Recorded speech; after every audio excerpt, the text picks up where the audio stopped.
Hey, I'm back. Part 2, episode 40, Raptors in 1, baby. So, part 1, we had talked about Rudy Gobert and the fact that he wasn't very happy with the Jazz organization, perhaps maybe even is demanding a trade out of there. But ultimately, we don't want him. Price is too high for the skill level and what he can bring. Yes, he's bringing some crucial attributes to a team that is already vulnerable in the paint, as well as a true rim defending, but no, we don't need him. We don't need him, gentlemen. Ladies and gentlemen, we don't need him. Moving on, so we got Phoenix Suns. Man, that was like the biggest shock to me when they were kicked out by Dallas Mavericks. I gotta say, I did not peg Dallas to be moving on to the conference finals. I didn't. I thought Phoenix matched up very well. That last game was a goose egg for Phoenix. It was like, what team am I looking at right now? This is not the Phoenix Suns team we know from the regular season or even from the first round of playoffs. This was a very weird game to have watched. And Luka, man, all that talk, I know, I was one of those who was kind of, going with the whole hookah Luka, making fun of Luka Doncic, but I never ever doubted the man's skill. Yes, I doubted his conditioning and whatnot, but hey, man, who needs the conditioning when you're producing like him? Jeez. Man, this guy, he went off.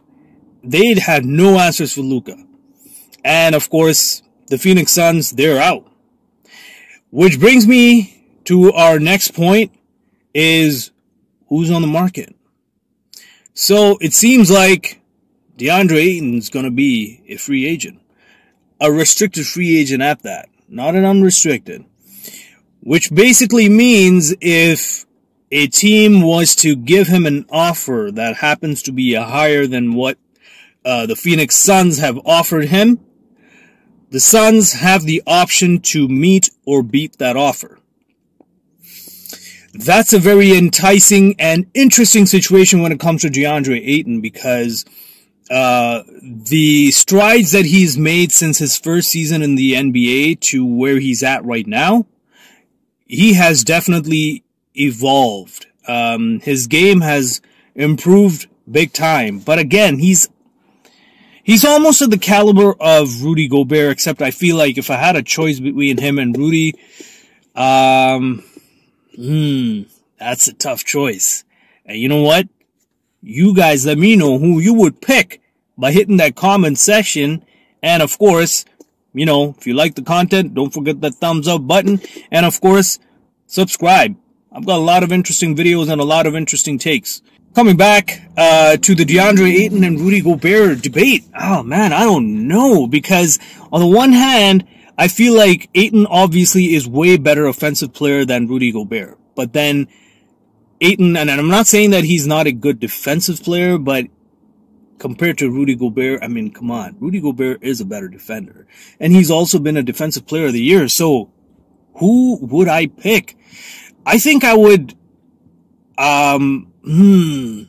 if I'm Masai and I was told, hey, you have a choice between picking DeAndre Ayton and Rudy Gobert. Ooh, because the price tag is almost the same. Almost. I think maybe Ayton might be cheaper. That's tough because if the Suns, we would have to give up some assets for the salaries to match, even though he's a restricted free agent. I mean, it's not going to work out then.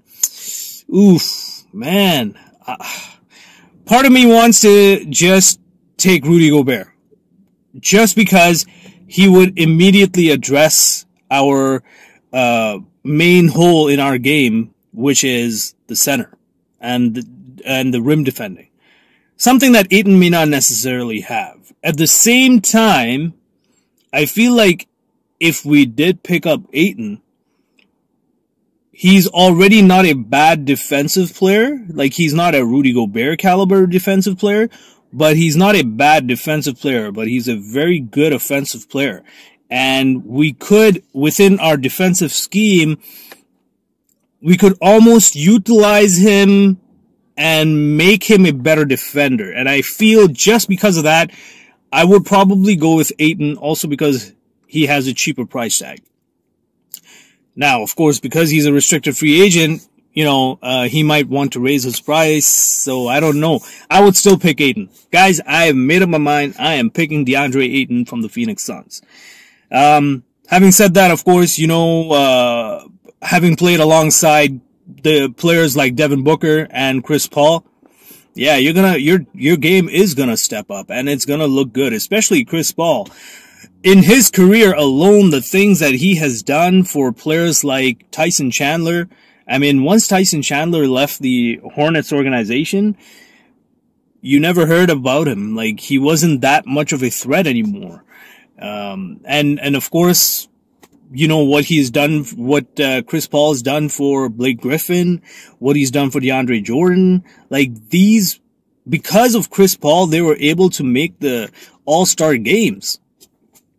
That's not just my opinions, but facts. Those are facts. So, what does that mean if Ayton perhaps comes in our organization?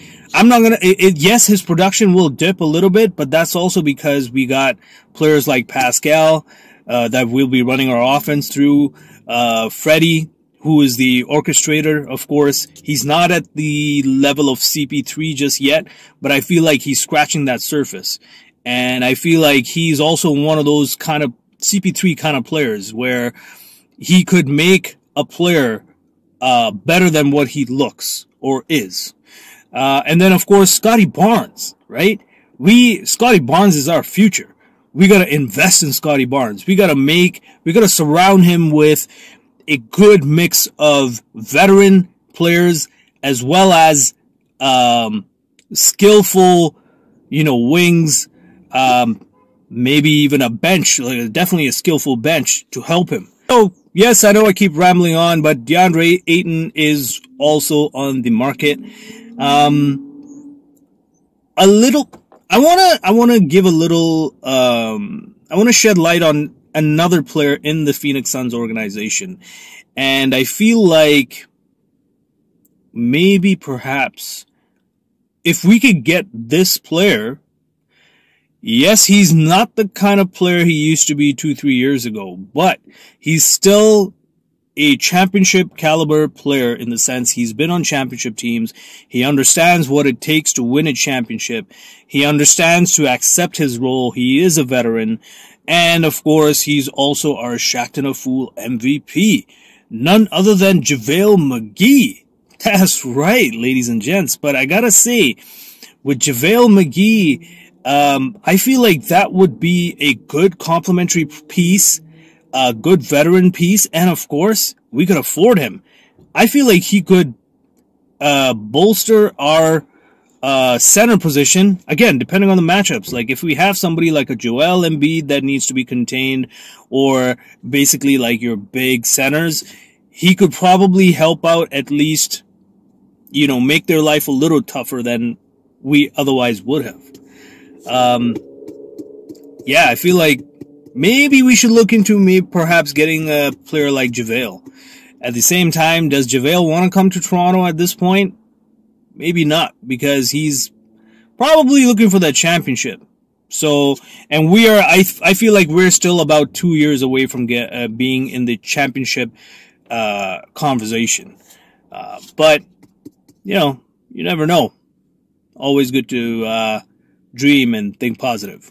Alright, so that's it. I gotta finish part 2 right now, but there will be a part 3 coming out. Just because I cannot complete this video right now as we speak, and of course it's going to be too long of a video. So stay tuned for part 3. I'm going to be talking about the whole Gary Trent conversation. I've been hearing a lot about Gary Trent, and not just, you know, in the news or on the Twitter, but even just your casual fans, as well as all these YouTube sportscasters that I like to call them, that they've been talking about. So stay tuned for part 3. So until then, I'm out.